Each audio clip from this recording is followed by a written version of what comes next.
Selamat pagi saudara-saudara yang dikasihi Tuhan. Satu kesempatan yang istimewa boleh bertemu dengan saudara-saudara dimanapun Anda berada. Saya ingin agar kita semua membaca dan merenungkan ayat dalam firman Tuhan yang terdapat di dalam 1 Korintus pasal 7 ayatnya yang ketiga. Saya ingin membacakan dan saya harap saudara-saudara juga boleh membuka Alkitab saudara. 1 Korintus pasal 7 ayatnya yang ketiga, bunyinya demikian. Hendaklah suami memenuhi kewajibannya terhadap istrinya, demikian pula istri terhadap suaminya. Saudara-saudara, kebutuhan emosi setiap orang itu berbeda-beda.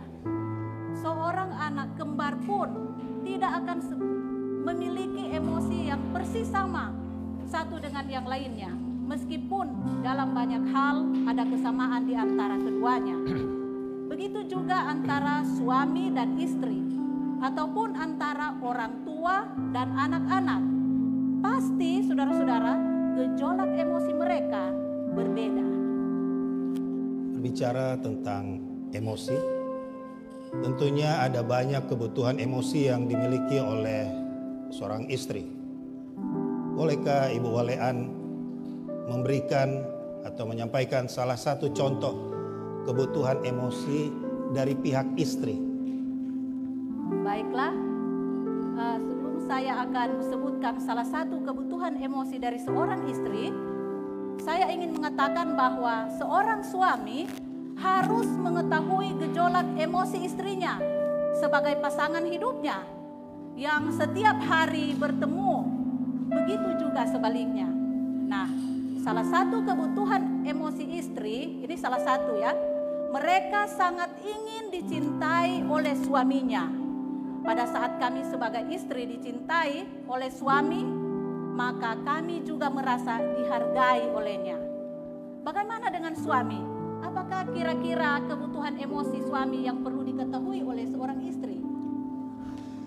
Dari sisi suami, seorang suami membutuhkan suatu perasaan bahwa ia dihargai. Pada saat kami sebagai suami dihargai oleh istri, maka kami juga merasa dicintai olehnya. Seorang pria sangat bahagia manakala ia tahu bahwa ia memiliki seorang istri yang mencintainya dengan cara menghargainya. Ia butuh diterima dan mendapatkan rasa aman yang muncul dan datang dari seorang istri. Apalagi kira-kira kebutuhan dari pihak wanita secara emosi? Wanita atau istri pada saat ia mengalami tekanan atau saat ia mengalami luka, ya, merasa tertekan. Nah, ia sangat mengharapkan dukungan dari suaminya, Pendeta Walean. Nah, suami jangan membiarkan istrinya hanya mendapatkan dukungan dari lingkungan saja. Istri juga ingin dipuji oleh suami. Nah, itu hal yang perlu suami lakukan supaya ia dapat merasakan sesuatu yang berharga dari suaminya. Dia ingin dipuji, jadi sekali-sekali boleh puji-puji. Siap. Istri juga, saudara-saudara, membutuhkan kehangatan, kelembutan, dan belayan kasih sayang dari suaminya. Perlu sekali itu. Contoh yang paling sederhana yaitu biasakan katakan terima kasih kepada pasangan, kepada istri ataupun sebaliknya. Saya pikir seperti itu. Saudara-saudara, masih banyak hal yang perlu diketahui juga oleh suami terhadap istrinya maupun sebaliknya. Tetapi dari beberapa hal yang disebutkan tadi, hanya sedikit ya, tentang kebutuhan emosi suami dan istri, maka timbul pertanyaan, saudara. Bagaimana agar hal ini diketahui oleh suami atau diketahui oleh istri? Bagaimana bisa suami tahu bahwa kebutuhan istri seperti ini atau sebaliknya? Tentu saja sebagai seorang suami, kerinduan secara emosi sang istri tidak boleh diabaikan begitu saja. Begitu pula sebaliknya. Dan hal ini dapat diketahui oleh pasangan kita dengan membangun komunikasi yang terbuka, lancar antara suami dan istri. Sehingga apa yang diinginkan oleh suami dapat diketahui oleh istri. Dan apa yang diinginkan oleh istri dapat diketahui oleh suami. Dengan demikian, satu suasana kebahagiaan dalam rumah tangga boleh terwujudkan. Kebahagiaan dalam berumah tangga adalah hal yang sangat dirindukan dan diharapkan oleh setiap orang. Hal itu bisa dicapai ketika ada komunikasi yang terbuka dan lancar antara suami dan istri.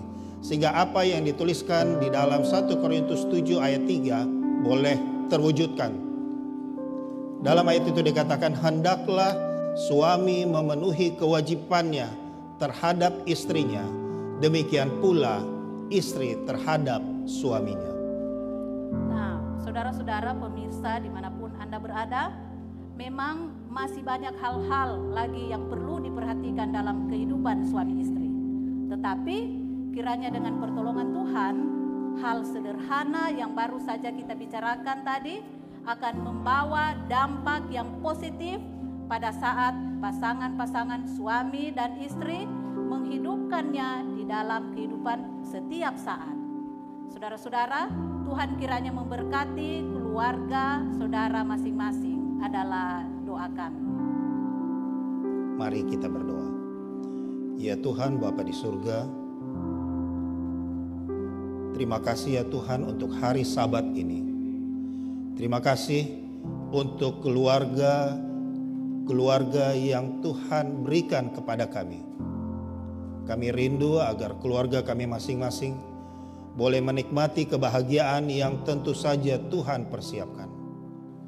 Biarlah dalam keseharian kami, Tuhan boleh menuntun kami untuk membina suatu komunikasi yang baik antara suami dan istri. Terpujilah nama-Mu ya Tuhan di atas kebahagiaan rumah tangga kami masing-masing. Karena kami berdoa, memohon, juga mengucap syukur hanya di dalam nama anak-Mu Yesus Kristus yang adalah Tuhan dan Juru Selamat kami. Amin.